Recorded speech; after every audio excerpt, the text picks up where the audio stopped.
Elliot, I don't have a college degree. Dope. I was a teenage mother. Oh. Teenage mother. Yeah. No college degree. Husband went away for prison for life. Was on Section A. So when I think about all the things that I've gone through and I look at myself now, that's why I'm going to pop my stuff. I love money. I'm going to get that out the way. Mm-hmm. I know people feel some kind of way when I say it, but I absolutely love money because I know what it does for me and my family. I can't do it broke. It's fuel. It's fuel. It's energy. We invested over 6 figures and lost all of it because we purchased a piece of property that had foundation issues. Oh, wow. Literally. And we had to sell it. I think we bought it for $110 and had to sell it for $45. So that was my first introduction into real estate. And I could have died. Okay. All right. All credit is fixable.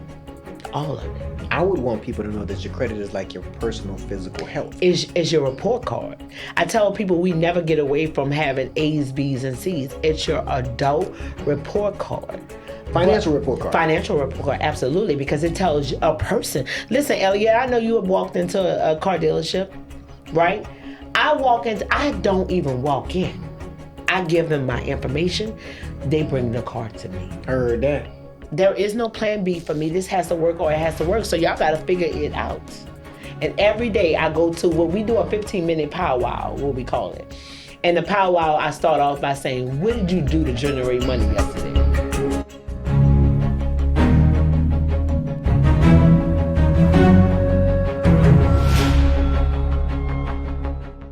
Ladies and gentlemen, welcome to the Business is War podcast. My name is Elliot Foreman, and today our special guest, Melika Honore, is an entrepreneur just like me, a fintech pivoter. She's also a restaurant owner. She's a tax finance specialist, wizard, credit guru, also known as the credit queen. Today, I am going to welcome her to this show so that we can get all of the dirty facts on how to survive and thrive in this economy today. So to my friend, I say, welcome to the show. Thank you. How you doing today? To be here. You call me your friend. Yes. How you doing? I'm amazing. I'm great. You're looking fantastic. Thank you. You know, that's one of your benchmarks is that you dress and drive well, eat well, look good, feel good. That's one of your things. Yeah, it's one of my top things. What did you tell me when you first got here? You said you're not apologizing no more. No, I'm not. For what? I'm not apologizing about popping my stuff, giving myself all the crowns, all the gratitude, patting myself on my back because I'm really doing this. I'm really that girl. And you want to know something? Yeah. Most people don't get the celebration and they don't get the flowers. And you know what?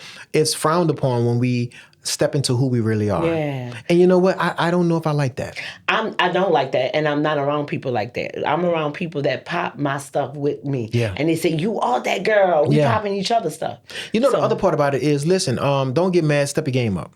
So that I only want to be around people that are like, I want to be the dumbest one in the room. I heard that. I want to be the dumbest one in the room when I'm constantly learning, so that I get to be quiet and just learn. You know what? I'm not mad with you for that. And I think I got to do a better job of, truly stepping into who I am, owning it. I am Elliot Foreman. This is my platform. Yeah, I do some things pretty good in the community. Yeah. But you know what? Hate gonna come regardless, whether you're trying to be Jesus or whether you're trying to be somebody else. Period. We have to be comfortable with that part. Yeah. And it took me a while to get comfortable with that. You know what? But I don't like that because I don't throw rocks. Yeah, me either. People that's in our positions, we don't. Yeah. Like, I celebrate everybody. I posted something on social media. I don't know if you saw it. And I said, I'm no longer making it okay and acceptable if you're my friend and you haven't supported my business. Yes. You're not my friend. You know what? That's different because you know what? The black dollar doesn't circulate in the black community very often. Not 6 seconds, they say. But the Jewish dollar, the Asian dollar, the Hispanic dollar. Absolutely. Because they eat at Hispanic restaurants. You'll never see a large Hispanic family in Applebee's. Or do you see Chinese people at Soul Food's restaurants? No. But you see black people at Chinese restaurants all day, every day. What do you think that is? A hate for ourselves. We believe that every other community is better than the black community. Man. And that's a whole nother topic. Not me. Like I talk that stuff. I'm gonna make sure I don't cuss, right? Because I know I'm on an elegant podcast, but I make sure that I say who I say I am. I represent who I say I am. Like I'm a New Orleans East girl. I'm an East beast. I don't leave out the East, Elliot. So that's one of the things I always tell people: stick your flag in the ground, own your space, your real estate, who you are, Who I am, and be the best version of that. Let me explain. Back in the day, if your last name was Shoemaker. You made shoes. Carpenters made carpet. Yeah. They were woodworkers or whatever. And then painters were painters. Yeah. And people didn't cross the party lines because they had heritage and they understood it. Yeah. Today, it's not like that. We don't have any heritage. You know what? I know someone who benefited from their family heritage and lineage only to go and switch career paths to be a total failure in that career path. Yeah. And I really wonder sometimes how many business owners throw the business off the cliff because they cannot continue the mastery that their generations before had given to them. And I just wonder if that's by design or what, because nobody's making anything anymore. You know that. They're not. So I actually post about that too. I'm a social media girl. You know, I post my feelings. People know that, right? My last name is Honore. Yes. I'm going to say that again. Honore. Yeah. Right? It's a dignified name. Go ahead. All over Louisiana. And I stand in it. I got it tattooed on me. Right? I joke with my children, right? I'm already at 4 generations. And when I say that I'm already at 4 generations, which means 4 generations of my legacy is set up. Gotcha. Which means they all have businesses. They all have property. I listen to what you're saying, and I believe that as well, but I be damn on my family name, on my name, that won't be my legacy. I heard that. I teach my children. My children work inside of my companies. Good. Elliot. Good. Hello. I'm not saying that they want to. And again, that's because these kids today are wiser and weaker. They have more access to information. You know, it is what it is. I get it. But let's be real. If you ever go to the Asian restaurant, them girls up in there at 10 wiping the tables and busting, you know what I'm saying? Because it's not an option. It's not an option. And so I gave that to no, it's not an option. I don't take all their time because one of my babies are going away to California to play football, right? And so it's not, but you are going to play your part and contribute to this family, period. It's not an option. You go to private school, that's not free. Okay. All right. So let's get the housekeeping out of the way. Let's get it out. Let's talk about business. Yeah. Tell us what you do. Don't even cut no corners. I know you got the entrepreneur side of you, which means that you wear many different hats. Because remember, if you can answer what you do in one word or one sentence, sometimes it's just not enough in this economy. Yeah. So tell us about taxes. All right. So I teach women entrepreneurs mainly how to build wealth through other people's money. Okay. Right? And so we start with taxes. My story started off, my whole story, I've been a full-time entrepreneur with an income tax return, Elliot. When I say that, I don't think that people really know. I took a $10,000 income tax return, which I educate our people because tax returns was created to get us out of poverty. Did you know that? No, I thought it was just you pay into it and then you get what's left. So that EIC and all that extra money that we get was created by our good government, your good government, to get us out of poverty. That is the only time Black people, most people, get a lump sum of money. And so I decided this one year in 2006 to bet on myself and never look back. And so I took a $10,000 check, purchased a child care facility, bond for deed, and me and my whole family have not worked for anybody since that day in 2006. Okay, all right. So full-time entrepreneur this year, 20 years. And let me tell you something, child care is that's a lucrative space. It is. But it's a mission. We talked about purpose, right? So it really, listen, let me just get this. I love money. I'm going to get that out the way. I know people feel some kind of way when I say it, but I absolutely love money because I know what it does for me and my family. I can't do it broke. It's fuel. It's fuel. It's energy, right? My son is in France, Normandy, France. Good for him. My 18-year-old. So, but it's more about the money. It's not. It provides a job for my whole entire family. Right. And we got little Malikas riding around the city because, again, I was learning this stuff while I was creating this business. And so we have someone like Macy Johnson that started, and I actually helped her give her bridal shower at the Verdict. She's a mini Malika. This young young lady is an entrepreneur today because Melika was the owner of a daycare and she saw it. Not mad with you. She saw it for the first time. So she believed a little black girl in New Orleans with no college degree could potentially start a business and scale it and grow it and employ their whole family behind an income tax. So that's how it started. It gave me freedom and created financial freedom for me and my whole entire family. So you took an investment, bet on yourself, got into a space that was a low entry point, arguably. Absolutely. After Katrina, when the whole city was underwater. Yeah. I want you to see this time frame. It was 2006. Half of us wasn't even back. The city didn't even know that it was coming back. And so I was crazy enough, delusional enough to take my whole income tax, which was $10,000, and purchase a child care facility before I even know the city was even coming back. Because this was in 2006. Hurricane Katrina happened when? December? No, August of 2005. August 29. Yeah. So listen, that's dope. And, shout out to you because guess what? Somebody got to bet and you got to bet on yourself. I'm going to bet on myself always. I'm not mad with you. That's really what it takes. So how do you still have the daycares? I do. Good for you. Yeah. Good for you. We scaled it. We had 5 at one time. We're at 3 now. Hey, let me tell you something. Going up and going down, it is what it is. I know a guy right now who goes through different franchises. He ain't like that city. He ain't like that city. He ain't like that side of the river. And he just found the sweet spots. Okay, this one is going to be good on the rent. Yeah. Good on the drive-through or whatever, and just keep on going. And sometimes you got to go through those learning curves. You do. And not be afraid to. Yeah. Some people, I always say this, people will say, I'm afraid. Afraid of what? Yeah. I don't have that. Being afraid of doing what?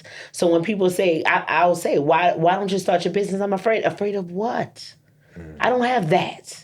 And so I always get back to afraid of people talking about you for people that ain't doing what? That's nothing. Really the biggest stopper. That's what it's about. That's really the biggest hurdle when it comes to doing whatever it is that you want to do with your life is that your perception of what somebody else gonna think. But people that's not doing nothing, Elliot, you're afraid of failing or losing or learning, because that's what it's about. We're learning. Think about how many businesses that you probably had before this business, right? So let me just tell you, one of the exercises I do, like today is the first of the month, I normally go outside the front door of my house and just wait for people to come by and give me money that are going to have an opinion. And nobody ever shows up. So I love that. Just stand on the front door and just kind of hold your hand out and see who's going to pass by and make a contribution that carries the weight of an opinion. Yeah. And if they don't do that, then I'm not worrying about you, not for the next 30 days. Now, we can try to exercise again on the first of the next month, but until then, you know what? You can, what they say, kiss grits, huh? I don't even see those people, Elliot. Yeah. I really don't. I don't. And I think that till you around me, you really see, I don't even see. I'm such in a bubble. And, and I talk about How do you do that?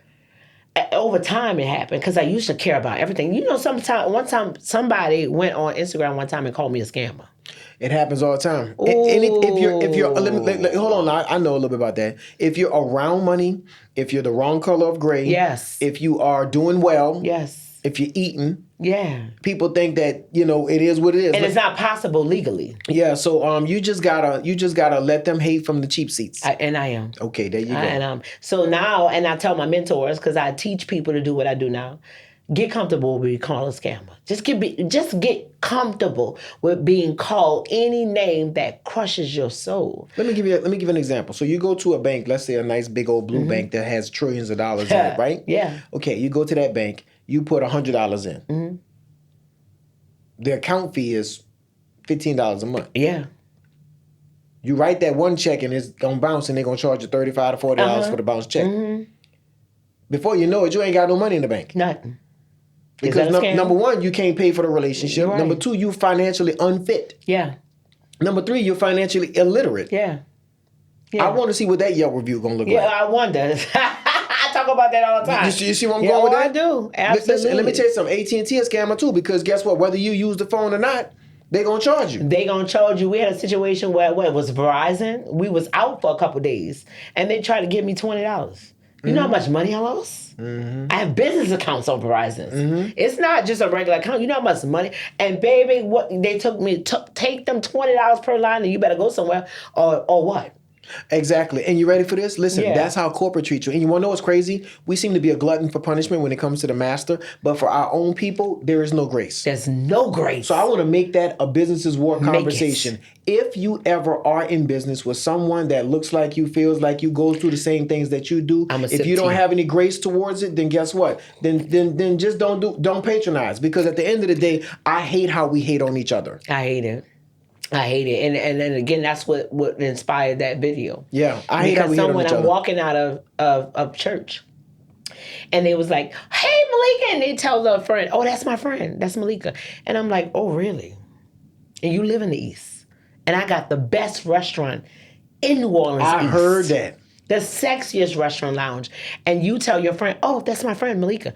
And I've never seen you in my restaurant." So that's what created that video. And my friends was like, you could tell you was all emotional. I was. Because let's be honest, have you had a brick and mortar? A brick and mortar, yes. You know we give up our sanity. Yes, you do. Your peace, your time, my peace, your my access, time with my everything. children. You got all your resources. It takes everything to provide a service for people that I say I love. Yeah. And I put a nice urban elevated restaurant in New Orleans East where I could have brought anywhere, Elliot. Yeah. I don't get free rent. My rent is some money just like anywhere. But I chose to invest in a community where they say the worst things about it. Yeah. And guess who support me? Out of towners. Well, they say a prophet is never loved in his own hometown. Yeah. And I understand that. Yeah. And you know what? I'm now to the point in my career where I don't look for the praise and adoration of those that I support. I just do what I do. Yeah. You know, it'll come later on, or it may not come at all. Yeah. But to be truthful with you, you know what? That's fine. And we have to be okay with that. So the quicker you get comfortable with that part, then you in the money, baby. Before we get back to the conversation, I need your help. If Business War has given you a strategy, an idea, or the motivation to keep building, follow and subscribe today. Every subscription helps us keep the platform growing, bringing you real stories, practical tools, and battle-tested insight to equip business owners and aspiring entrepreneurs. Subscribe on Apple Podcasts, follow us on your favorite platform, and share the show with someone who's serious about winning in business. Business is war. Let's keep building together. That's what it is. Because you're going to get your feelings heartbroken, you know. And we talked a little bit earlier about scaling. That employees, that's a whole nother thing. We see things in these people, but we're not even talking about that. What are we talking about? No. We about to go into the Business is War framework right now. Business is war. So let's talk about it. Real estate. Tell me some of the good deals and bad deals. Oh, God. So I was dating. Well, it was my second husband. Okay. Right? I love being a wife. Don't get you too mobile. Go on, I'm listening. I am. I'm going to keep doing it until I get it right, okay? I love being a wife. Okay. I love it. Okay. I love everything about it. But I also love supporting my husband and whatever it is that he decides to do. I'm a good wife. Okay. Right? And so we see like everybody else talking about real estate.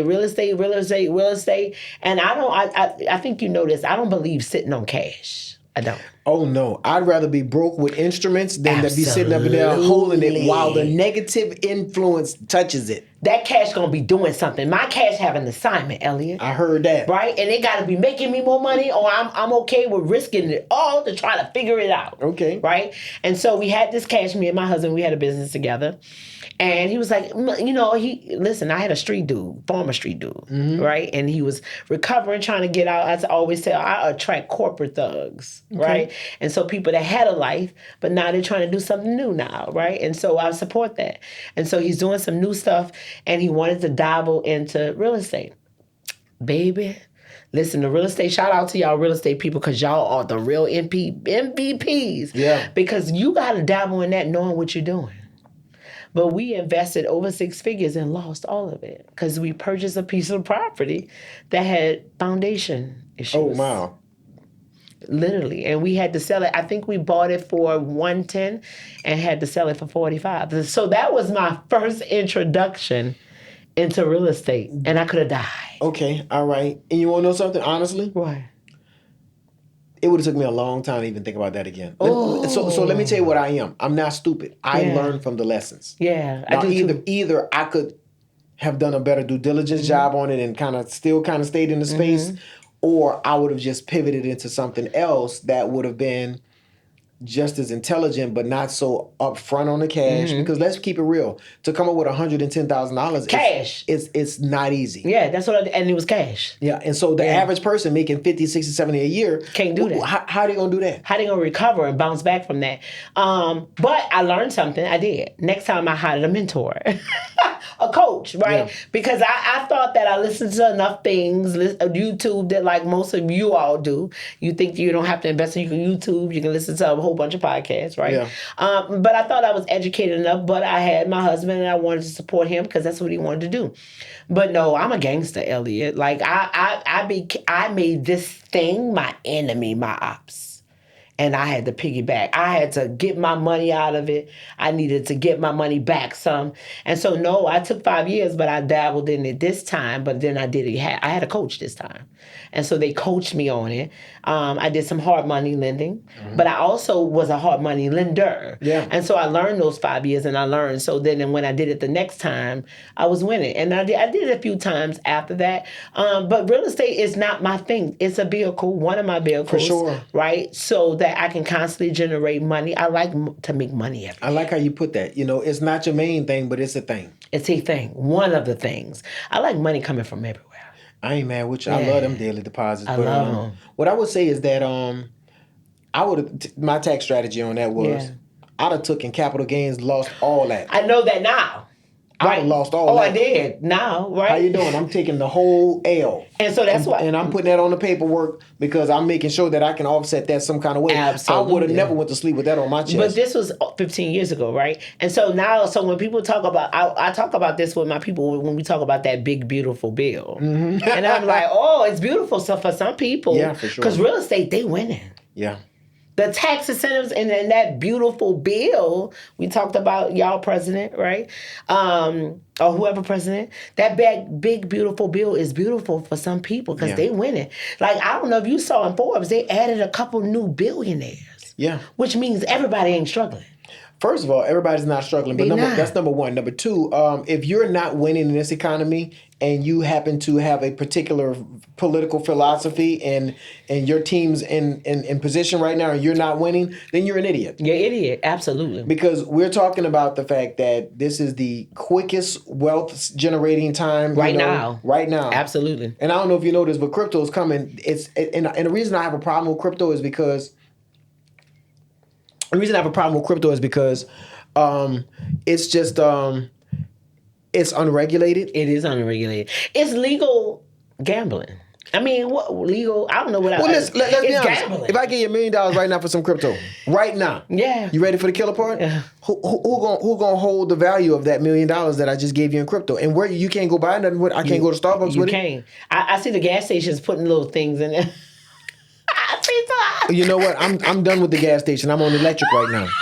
When you gonna switch to electric? I'm gonna try. I tried until one time I was at home. I had a house in Dallas and I ran out of electricity and I died. You know how much you have to pay a tow truck to come get you off a Tesla when you run out of electricity? A lot. That's all I'm saying.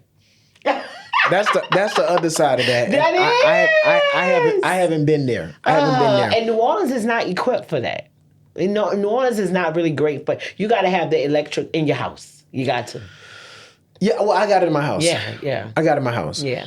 So listen, let's talk about entrepreneurialism. You got 20 years in the game. Yeah. You got 20 years in the game. Yeah. Do you ever feel like you could ever go get a regular job? Oh, hell no. Tell me why. It's not an option. Like, this has to work or it has to work.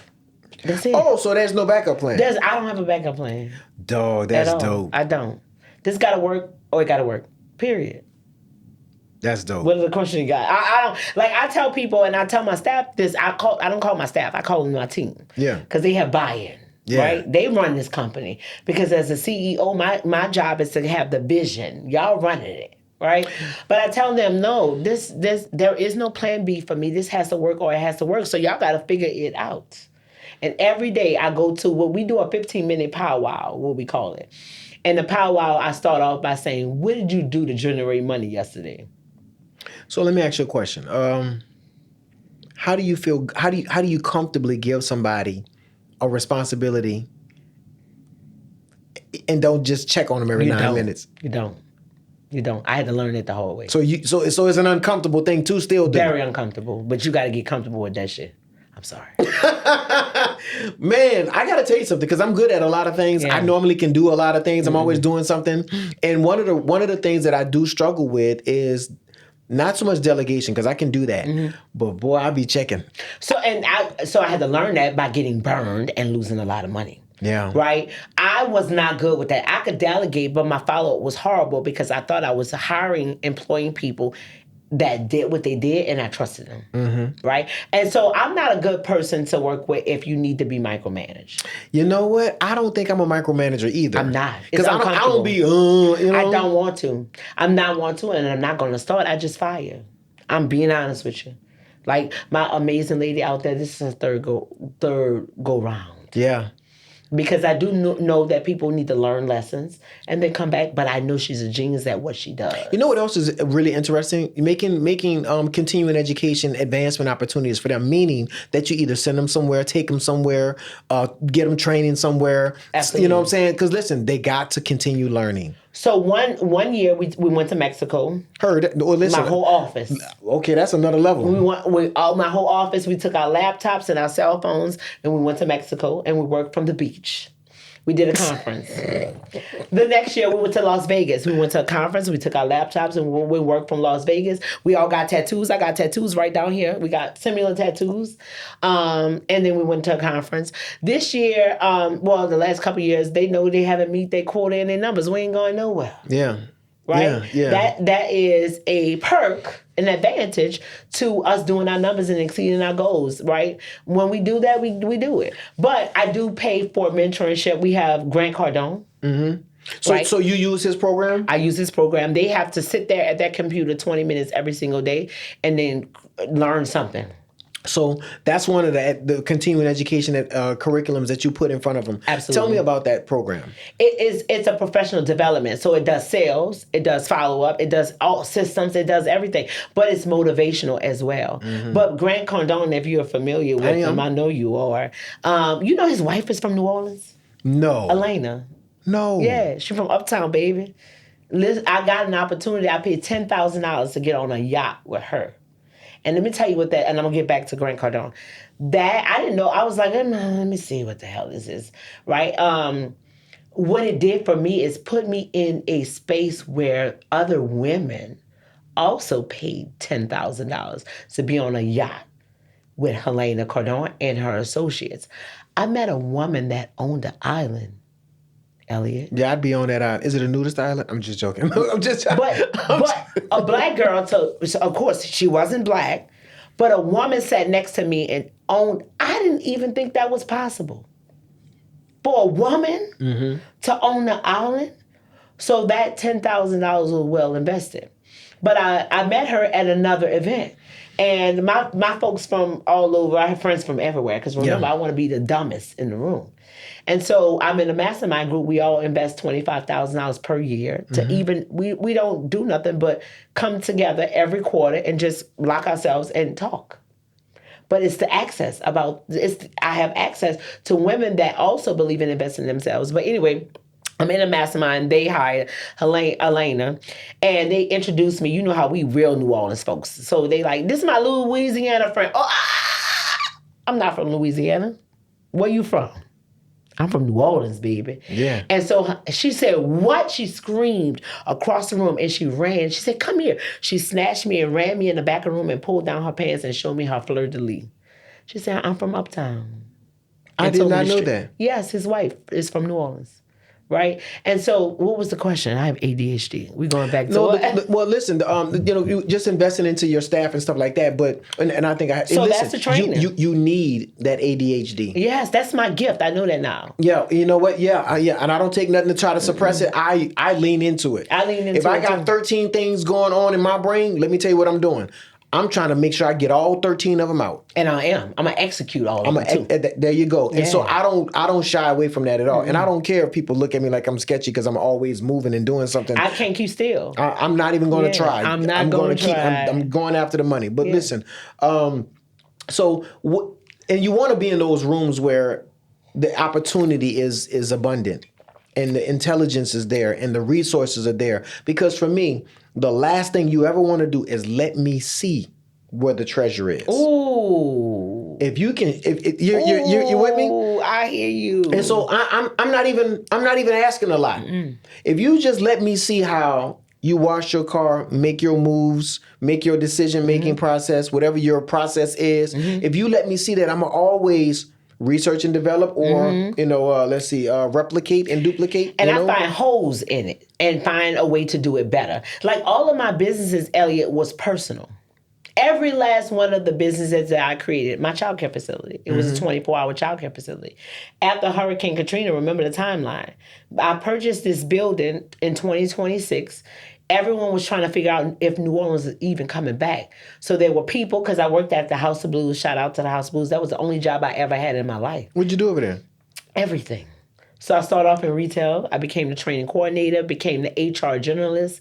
I was a box office supervisor. What else did I do? I think that was it. I became the executive assistant to the general manager. Good. So I got to lean into all the things that allowed me to learn on their dime and to start my business. But I'm in HR and we're opening back up. And so we're hiring people. And so we're calling people and say, hey, we would love to bring you on a part of the team. And they say, that would be great, but I don't have a babysitter. Oh, you hear that enough times, you're like, why don't they have a daycare open after 6 p.m.? And so I made that my first business. I'm not mad with you. That sounds really interesting. And you know what? Your journey is your journey. Yeah. Own it. Yeah. I don't care if you started flipping burgers to where you own your own, Raising Cane's chicken fingers or something. It doesn't matter. How you start is irrelevant. How you finish, it matters. But you know what? I'm trying to take mental snapshots and I'm trying to take a real call log of everything that happens on the journey. Yeah. Because I've not been good at that. Yeah, you haven't? No. I have had some amazing wins. And I don't celebrate. So listen, it's in my phone right now. I have those. So I'm right you now. With me, right? Yeah, I'm with you because again, I'm going through a stage that I'm writing my own book. Okay. Of my life. Okay. And so I'm going through 0 to 10, 10 to 20, 20 to 30, 30 to 40, and 50 on. 40 to 50. I'm 48 years old. And so I'm writing all those stories that I remember. And I'm like, I really did some amazing things. Dope. Elliot, I don't have a college degree. Dope. I was a teenage mother. Oh. Teenage mother. Yeah. No college degree. Husband went away for prison for life. Was on Section A. So when I think about all the things that I've gone through and I look at myself now, that's why I'm going to pop my stuff. I deserve I'm this not mad life. with you. That makes all the sense in the world because you know what? That particular meager beginning gives you the balance you need. Yeah. But that balance also hurts me because I still remember. You know what? I struggle with that too. Let's unpack that. I struggle with that too because I know where I come from. It's one of the reasons why I don't celebrate. Let me tell you something. I got so many of my dreams that I've already made. And I don't act like it. Yeah. And that's something to do with the fact that I also know something else. So it's never enough. Yeah. It's unfortunately never enough. Somebody asked me, will it ever be enough? I don't think it is. I know it won't. Yeah. Because it was, so I got a chance. So I got to speak on, which was one of the greatest accomplishments, honestly. Last week I got to speak on a panel and I was honored with Hanno. Right? And I Googled J.J. Simmons. Did you interview J.J. Simmons yet? Not yet. He coming next week. Okay, so J.J. Simmons walk around New Orleans and he'll ask people, who is someone in New Orleans that you admire? And so he's been coming to Verdict lately. So I say, if you ain't got to get ready if you say ready. So I'm like, if he asks me this question, I want to know. And I don't want to give an answer like a Super. Shout out to Super. I love her and adore her, right? But that's a social media. Everybody says that name. They'll say Britney, or they'll say, all kind of names that people know. I wanted to find someone that someone may not know that's killing it, making way more money than all those people. And so I Googled ChatGPT. That's my therapist. So I said, ChatGPT, who should I be looking up to that's from New Orleans that I may want to look to mentor me and serve them, right, in some capacity? And it gave me 3 names. Super was one, and one lady named Savichi Wilson. You don't know her? You better look her up. She's a venture capitalist and an angel investor. I knew about her from being in a circle. Someone said, you need to look up Ceviche Wilson, Melika. Ceviche, I think that's how, I might be screwing her name. So this comes up on my chat GPT, Elliot. Then I receive an email, we are honored to invite you to speak on the Handles Women's Summit. And guess who's the lead speaker? Go ahead on. Ceviche Wilson. But you know that's how the universe works, That's right? how I laughed and I said, boy, you something. And then I screamed and cried all at the same time. Yeah. Because I just put that out there in the atmosphere that I wanted to meet her. And I got an opportunity to speak on a panel with this girl. Dope. She got $50 million, Elliot. A black girl, 38 years old, from Hammond. That's not, but you got to understand something. That's the space she plays in. She plays it. So she owns banks. We talk about fintech. She owns banks. Wow. I'm proud of her, and I don't even know her. Yeah, she needs to be on your podcast, and she has a podcast. It's called Rich Podcast. Rich Lessons. I'm sorry. Yeah. Well, speaking of rich, let's talk about wealth. Let's talk about it. I like talking about money. So tell me how you could take a young lady that's 20 years old, no college degree, that's just ambitious, bright-eyed, bushy-tailed, and put her on a path to wealth. What would be the vehicles you pick for her, and what would be your mechanism to train? I know this is something that nobody wants to hear, and it's going to start with mindset. I remember hiring my first coach, Elliot, and she used to ask me shit like, I'm sorry, how do you feel? I'm like, I don't want to feel. Let's get to this money. I hired you not to feel no kind of way. I need to get to this money. You need to teach me how I'm going to get to this money. But everything, Elliot, starts with mindset. You got to believe that you deserve it like no other. We talked about giving ourselves our flowers and popping our stuff. Believe that you are her, you are him. You got to start there. Nobody wants to hear that. I didn't want to hear it either because I ain't believe it. Right? But start first with believing that you deserve it and that it's possible. You got to start there.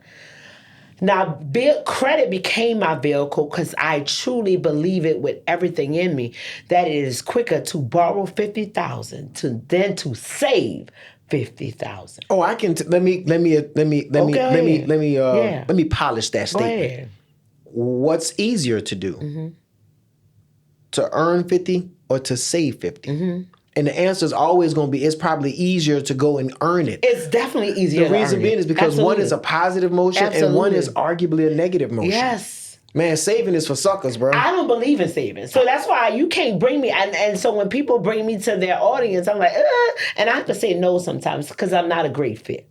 Right? My audience are women hustlers, go-getters. And I know that word is, they want to put the word hustler as a negative. That's not a negative, right? And I get it. I get it. But I attract women hustlers that believe without a doubt it is in their best interest and position to win in life. Heard that. By any means necessary. I told you there is no plan B. Did you hear that? And they believe the same way. There is no plan B. This has to work or it has to work. So that's a hustler for me. She wake up every day believing how she's going to provide a legacy for her children, 7 generations. Heard that. And you got to have a grit like no other to do that. You want to know something? Listen, because we were born in a certain time, them 70s babies, I got to tell you, I don't think the 2000 babies got that same hustle. Oh, no, they don't. I think, but it's our fault though. Well, let's be honest. I mean, what was we supposed to do? Let me answer that question. Yeah, I'm listening. We supposed to be skipping meals? Whooping them with extension cords and stuff like we got back in the day? Not at all. And so the answer I'm telling you is that the times have dictated the terms. Yeah. So I think that these kids grew up in different soil than we did. So they don't have the same But it's our fault. resonance. They don't. I have a child that was born in 1998. I was called stupid. Remember, I told you I was a single parent. I don't have a college degree. All of my baggage I took into parenting her and did opposite. So I handicapped her. Whew. I'm just being 100. Yep. I handicapped her because I felt that I didn't want her to go through things that I went through and experience the things that I went through. So I handicapped her, right? But then you have my second set of kids, right? Because she was born in 98. My second set of kids are what I call my Katrina children. We was trying to figure it out. We were surviving. My son was born in 2006. Okay. My mindset was a little bit different because the light bulb hadn't went off by then. Because I knew I had the grit and I knew that If I don't save me, nobody come and save me. That's what Katrina did for me. And when I say Katrina, I'm talking about Hurricane Katrina. Yeah, it was tough for me. It hit the reset button for me too. It did. It got me out of Louisiana, sent me to New York. But let me ask you, I can't fault those kids for being softer. You can't. That's our fault. But I would say this though, the world didn't get any easier. Mm-mm. So they were raised soft in an equally tough time, socially awkward time. COVID did a number job on them. Mm-hmm. The phone is crippling their communication. It is. And as far as actually speaking to someone, I mean, like I talk to anybody. Mm-hmm, you do too. I love people. Though. Yeah, but this socially awkward generation is going to be a little bit challenging. So when have you come to some of those kids inside of your hiring practice, and what does that look like? I have children. I have a 20-year-old and an 18-year-old. So you can understand it. Hell yeah. Damn. Right? I have a 20-year-old and an 18-year-old. And so I started off by saying you got my 28-year-old, 29-year-old. I was 19, young and dumb. Right? Handicapping her, crippling her, because again, I went through things in life and I thought I was preventing her from those experiences. And then I had my 20-year-old and 18-year-old where they were born into Hurricane Katrina, and I was literally just trying to figure out how to eat. Day to day. Where was I gonna live? We was in a Reliance Stadium with all the Houston people, right? And just like for real, he was born in May of 2006. He was created while we was running and trying to figure our life out, right? And so just as a mother, I'm giving him all of that survivalness, right? That one is a different type of human being. Really? Absolutely. That's crazy that you have that vantage point. Yeah. And I see it. I can see the crippling between my 28-year-old and I can see my 20-year-old. They know how to think, Elliot. That's dope. That 20 and 18-year-old know how to think because they didn't have a choice. I told you I've been 100% self-employed for 20 years. He's 20. We created these businesses together. I was learning. He was learning with his pacifier in the mouth. I bet. Listening. So you know what?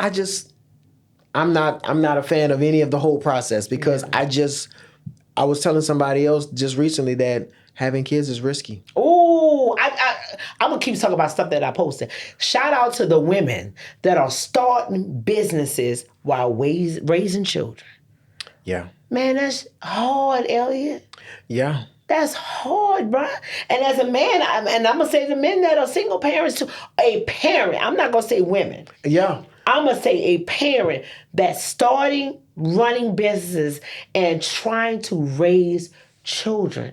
That's a different type of tired. It is. And what I would also say is that we already know that it takes everything you got to make your business work. Everything. Let me also say, it takes so much of a commitment from you to be a decent parent today. Yes. Because, look, the bar for us, might have been just food and shelter. Mm-hmm. Okay, all right. And then that bar just kept getting higher throughout the generations. Yeah. Now you got to be at the soccer games. You got to have them with the right uniform. They got to be to school on time, so on and so forth. They got to have those 3 hot cots in the bed in their own room, and they got to have the new toys. Oh, you consider a crappy parent. Yeah, and then you got to be. Let me tell you something. I be watching kids talk so bad to their parents, and I be thinking to myself, y'all just don't really get it. They don't get it. I know for a fact one of the reasons that I am fortunate and that I am blessed is because I take care of my parents. Yeah, so as much as my mother drives me insane. Right? I have to remember her life experiences, but I show up and do for her because I know my children are watching. 100%. I know they're watching. And I tell them, you see how I'm treating my mama? How I'm providing for my mama? Yeah. I need the same thing tenfold because I tell my son all the time, I can't wait because I need a yacht. I need a private jet. Especially this little one that's going to California. I think this is the one that's not going to come back. That's probably the best gift that they can give you. Oh no, Elliot! I don't want to hear that. So listen, let's be real. You want to keep them crippled and suckling on the tit? What you want to do? Yes, I want to keep them crippled and sucking on my breasts. I'm just joking, right? Yes. But remember, I'm a legacy girl. I cannot imagine, Elliot, me being this successful. I'm the grandma that's gonna pull up to the house and say, send the children outside. They're gonna jump in my car and we just gonna get a snowball and I'm gonna drop them back off. Heard that. I can't imagine not doing that for all of my children. So I tell my sons, you gonna have to make enough money where you buy me a private jet. Because that still needs to happen. I heard that. So that's one of your things you put on your roadmap. Yes. I'm not mad with you. I need a private jet. I'm going right there on my glass board right when I get up out of here. I need a private jet. Now, good question for you. Yeah. What's tougher? Taxes, childcare, or restaurateurship? Restaurateurship. I'm going to agree with you 1,000%. You know why? Because that's a lot of moving parts, ain't it? Man, Elliot, you don't make no money. The margins are terrible. Horrible. What about the employees? More horrible. Horrible. Okay. That all right. has What about changed. the real estate? Oh. Horrible. Yeah. Yeah. Okay. What about the tax man? Horrible. Lord. Yeah. Okay. But restaurant is worse than all of it. Yeah. Because you can figure out things and they have the big beautiful bill, things to rescue you and save you. But restaurant is way worse. I look at the verdict as a different type of animal. Because it is an animal. I get it. I know you do. I get it. And I see it in such a way to where the only way I would ever do it is if I bought a hotel and I put my own restaurant in. And you know that's my goal. Next, I need you to stop trying to, you know what I'm saying? I think you're reading my mind. Yeah. So the verdict, and y'all gonna hear it here first on the War Business Podcast. That's what Verdict is doing. It is partnering up with boutique hotels. Yeah. And then the Verdict Restaurant and Lounge moving forward will be in hotels. In business, every sale matters, but how you process that sale matters too. As the founder of Bonita Payments, we help business owners simplify payment processing, improve cash flow, and choose the right point of sale technology for how their business actually operates. Whether you run a retail store, restaurant, or online business, or multiple locations, you deserve secure solutions, competitive rates, and real support from people who understand business. Stop treating payment processing like another expense. Turn it into a tool for growth. Visit bonitapayments.net and let's make every sale count.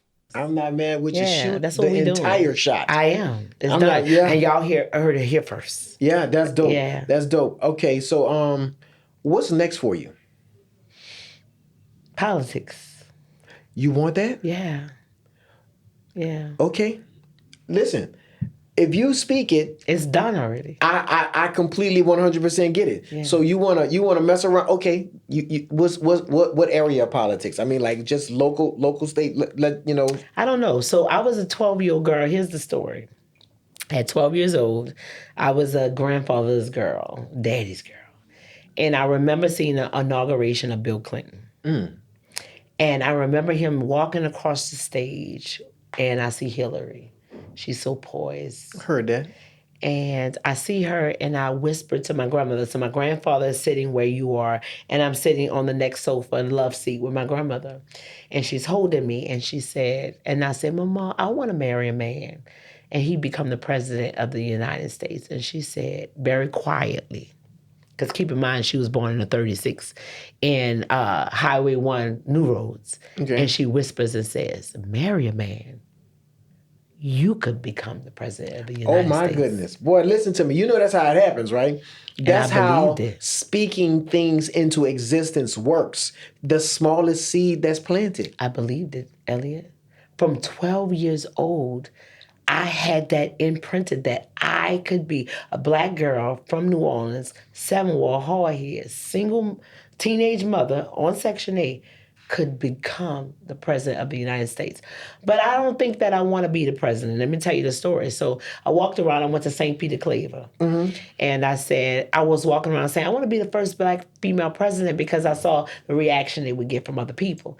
And then people would say, wow. But then I had a shout out to my teacher at St. Peter Claver. And he said, oh yeah, that's cute. But what is the president doing? I'm like, oh, I don't know. We have Google. And so he said, so go to the library, go look at the encyclopedia. And we was a family with our own set of encyclopedias. And he said, tell me what the president does. So I had the research come back. All the jobs. Good use. Good use, teacher, right? And I said, oh, never mind. I don't want to be the president. He said, why? I said, they don't make enough money. And so I've taught my children and my child care facilities opposite. I war with people all the time. This is the war of business, right? I war with people because I teach people differently. Find out how much money you want to make first. And then you figure out what you want to do. So then only thing that I could find in that encyclopedia was the word entrepreneur. And that was it. I vowed at 13 that I was going to be an entrepreneur because that what it said was that it was infinity. Mm-hmm. And what that told me is that I got to control how much money I made. Yes, for sure. And so that was it. And so it still stuck. And so I don't know how far I'm going to go in this politics thing. I'm a graduate of IOP, which is the Institute of Politics at Loyola. Did that a couple months ago, finished a 6-month program. And then I did the civic leadership class with the city of New Orleans, learned a lot. The next is going to be the FBI class. And so I'm just dibbling and dabbling and figuring out my place. But I do know at this point, I've got to the point where I'm successful. I've done it all. Mm-hmm. For as businesses, I've owned and operated and scaled childcare facilities, killed it. Restaurants, killing it. Consulting, taxes, and credit, killing it. I've had a tire shop, did real estate. I think I've done it all. So what's next is that I got to save this city. Okay, that's how I feel. All right, well, and it starts with me. You can pick up the phone and call me any day. I'll be willing to help. I need your help. But y'all make sure you remember that too. But for me, the truth is this: I'll never forget the parable that Moses freed the slaves and brought them out into the wilderness for them to turn on him. I need you to remember that. I'm going to always remember that. And I thought about that. I thought about that very much so. The best thing I can do for a lot of people is to show them the way that I move, the way that I do things, my contribution from my own way. But public service, that's a whole nother animal. I have a good friend, and I ain't going to say his name. He said, Melika, don't get in politics. Just have all of them as your friends. I don't like that either, right? Yeah. Because I have a parable, Harriet Tubman, and she was being interviewed. And the news reporter said, how does it feel to be able to save thousands of slaves? And she says, it's okay, but I could have saved so many more if they only knew they were slaves. I understand that. And I've heard that one before too. And that's a lot of truth. Now, what is it that most people don't know about credit? That it's fixable, no matter what your situation is. Damn. All credit is fixable. All of it. I would want people to know that your credit is like your personal physical health. Is your report card. I tell people we never get away from having A's, B's, and C's. It's your adult report card. Financial report card. Financial report card, absolutely, because it tells a person. Listen, Elliot, I know you have walked into a car dealership, right? I don't even walk in. I give them my information. They bring the car to me. Heard that. And guess how much I put down? 0. Because it's an honor. I've had one that says, hey, take this car for the weekend. It's a Memorial Day. I want you to drive it. I want you to smell it. I want you to feel it. Because of that 3-digit number. Yeah. That don't happen I remember it not happening to me. Yeah, we've all been there. But those are the lessons that make us guard them and protect it. Like talking about it. Absolutely. But in entrepreneurship, I love it, and I know you will understand that it buys us time. How many times will we wish? That is a bar. In entrepreneurship, your credit score can buy you some time. That's it. How many times we wish we would have? All I need is 2 weeks. I'm putting that on something, and I ain't giving you no credit for it. You better give me my credit. I'm not giving you no credit for it. That's what it does. It buys us. How many times have you had deals? Mm-hmm. All you needed was 2 weeks. Yeah. And you wish you could have grabbed that $100,000, and in 2 weeks you would have made that $500,000. Correct. And that's what credit does. It does. And you know something? I need to utilize it a little bit more. You better. Okay. Them other people do it. Grant Cardone does it. Yeah. He said he's broke. Liquid broke. He don't have no cash. He don't believe in it. Yeah, I don't believe it either. I don't either. Yeah, it got to be doing something. Yeah, it has an assignment. Cash has an assignment, and it's to make me more money. So I heard that you've made an adjustment towards software development design. Tell me about that. Absolutely. So now I am creating back-end systems to amazing entrepreneurs just like me and you. Everything right now, my company, I'm blessed to have an online company which I get to service clients all over the world. Wow.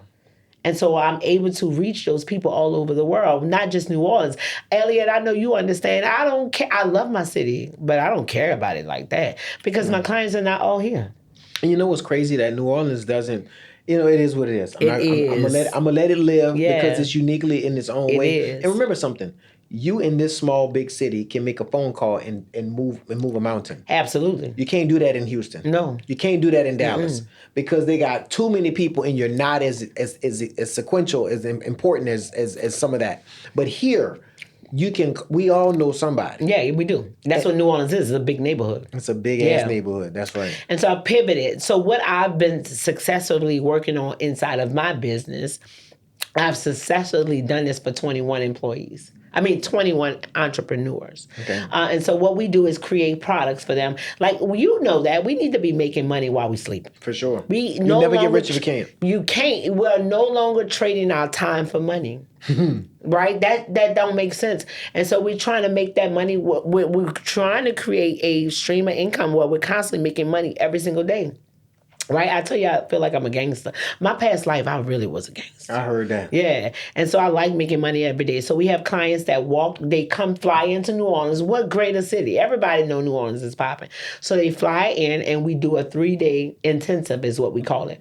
And so we create what their product is going to be, their brand identity. I had a client that flew in from Dallas last week. And so she does exactly what I do, credit. And so her company is Fancy Solutions.